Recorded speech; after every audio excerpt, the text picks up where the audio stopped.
The wedding. So this is going to be one of Jesus's most notable first miracles. So some of John the Baptist's people began to follow Jesus everywhere, and they were also his disciples. One day they were invited with Jesus and his mother Mary to a wedding in the village of Cana. The bridegroom's house was filled with friends and relatives, singing, dancing, and feasting. After a time, they ran out of wine. "They have no more wine," Mary whispered to Jesus, but he turned away from her, saying, "My hour has not yet come." Even so, Mary said to the servants, "Do whatever my son tells you." What do you think it means, or Jesus meant, when he said, "My hour is not yet come"? You could discuss your answer with your parent or your youth leader or pastor. Now 6 stone jars were standing nearby. So remember, the situation is they're at a wedding, and usually at Jewish weddings there is wine. Only the adults are allowed to sip the wine, friends. And so Mary told Jesus, "Hey Jesus, they ran out of wedding." And Jesus is her child, so she knows he does supernatural things, right? And so 6 stone jars were standing nearby, which were used for water to purify the hands before mealtime. Each jar held 20 or 30 gallons. That's a lot of water. "Fill these jars with water," Jesus said, and the servants came and filled them to the brim. "Now take some out and take it to the feast."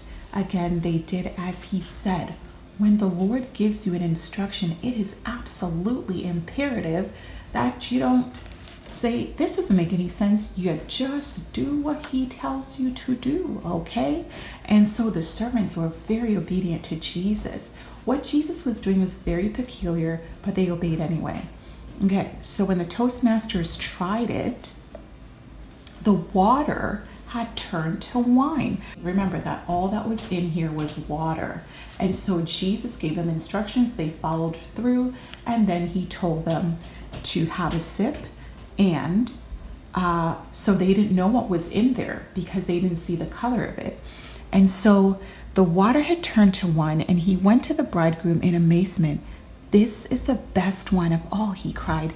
"Yet you have saved it for the last," because usually the good stuff comes before. But you know what the Bible says?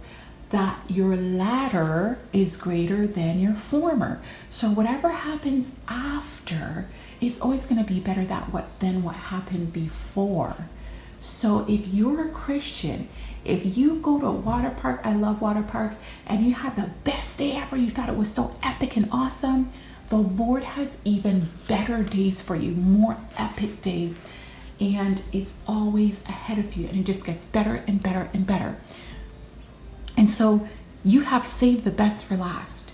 And so the wedding guests did not know what had happened, but the disciples saw it all. They believed in Jesus, and this was his first miracle that was done at Cana in Galilee.